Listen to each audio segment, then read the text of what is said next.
Before we begin, if you are a man who respects history, understands the power of money, and appreciates the thrill of hidden value, make sure you subscribe right now. Because today, we are not just talking about a coin. We are talking about legacy, power, rarity, and a number at the end of this story that will leave you absolutely stunned. Close your eyes for a moment and imagine that it's 2001. A new century has just begun. The world is shifting. Economies are changing. Nations are redefining themselves. And in the heart of South Africa, a coin quietly enters circulation.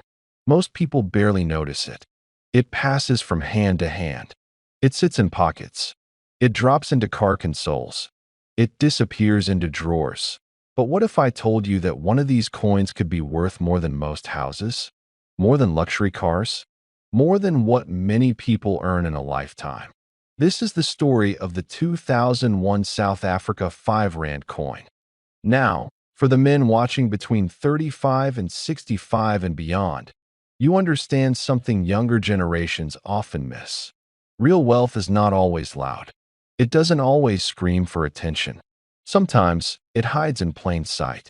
Sometimes it looks ordinary. The 5 Rand coin from 2001 may look simple at first glance. Solid, dignified, strong in design. It carries the authority of a nation. The craftsmanship reflects pride. The weight feels deliberate in the palm of your hand. But here's what makes this coin different. In 2001, South Africa was more than just a country minting currency.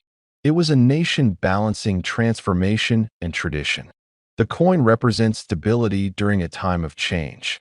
And coins minted in such transitional periods often carry stories that collectors value deeply. On one side, the coin bears national symbolism that reflects strength and unity. The imagery is not random. Every detail was chosen with intention.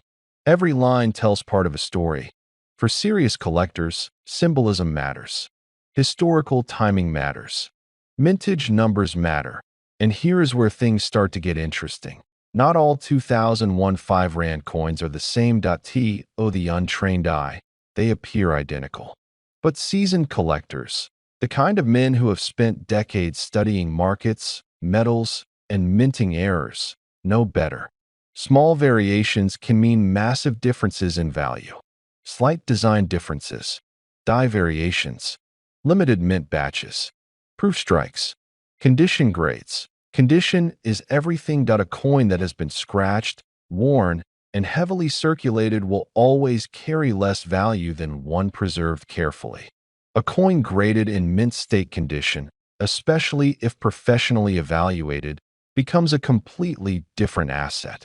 And when we speak about mint state, we are talking about coins that have maintained their original luster, sharp edges, and fine detail as if they were struck yesterday. Now think about this. In 2001, millions of these coins were produced. But how many survived in flawless condition? How many were stored correctly? How many were placed into protective holders, untouched by time? Very few. And rarity is where value begins. The South African Reserve Bank, under the authority of South African Reserve Bank, oversaw coin production during this era. Minting standards were high, but even in high-standard environments, anomalies occur. Slight production differences create collectible opportunities. There are collectors who specifically hunt transitional year coins. Why? Because first-year or early-century issues often carry historical weight. The year 2001 marks the symbolic beginning of a new millennium. That psychological factor alone increases demand among serious collectors. Men who invest in coins understand something powerful. Coins are history you can hold. They are not digital. They are not theoretical. They are tangible assets forged in metal. When inflation rises, when markets shake, when currencies fluctuate, tangible assets endure. But this is not just about metal content. Yes, composition matters. Yes, intrinsic metal value plays a role. But what truly drives certain coins into extraordinary price ranges is demand combined with scarcity and story. And the 2001 5 Rand coin has all three elements working quietly beneath the surface. Now let's talk about demand. Collectors from across Africa, Europe, Asia, and North America actively seek African coinage, especially from nations with rich political and cultural history. South Africa stands at a crossroads of global interest, economically, historically, and culturally. That makes its coinage globally relevant. Now imagine a collector building a complete 5 Rand series. Missing one key year. Searching auctions. Contacting dealers. Watching markets. Waiting for the right piece in the right condition. That pressure creates competition. Competition drives price. And when two serious collectors want the same rare coin, the value can climb beyond expectations. But there is another layer here. Errors. Mint errors are the secret fuel of high coin valuations. A slight misalignment, a double strike, a die crack, a rotated die error. These are not common. They slip past quality control rarely. But when they do, they become treasures that a standard coin might be worth face value. An error version? That's a completely different conversation. Now let's speak directly to the experienced men watching. You have lived through market booms and crashes. You have seen real estate rise and fall. You have seen stocks surge and collapse. You understand risk. You understand patience. Coin collecting is not gambling. It is strategy. It is knowledge. It is timing. And the 2001 South Africa 5 Rand coin sits in a very interesting strategic position. IT is old enough to carry historical distance, yet new enough that some examples remain in strong condition. That combination creates opportunity, especially when overlooked by the general public. Most people will never look twice at a 5 Rand coin. They will spend it without thought.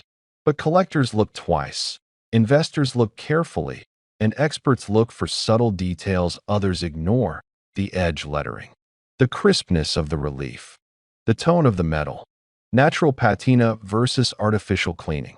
These factors separate average coins from premium specimens. Let me ask you something powerful. What if one of these coins is sitting right now in a drawer somewhere? In a forgotten jar? In an old travel wallet? Passed down without anyone realizing what it truly represents. That is how hidden value survives. The IT hides among the ordinary. Now, let's deepen the suspense that in global coin markets. Certain African coins have shocked the world with unexpected valuations. When rarity is proven, when grading agencies confirm top-tier condition, and when collectors compete, prices can skyrocket. But here is the psychological factor. Most people underestimate that millennium-year coins carry emotional significance. Humans attach meaning to dates. The year 2000 and 2001 were monumental. The dawn of a new era. Coins from that period become symbolic markers of time. For a 45-year-old man today, 2001 feels recent. For a collector 50 years from now, it represents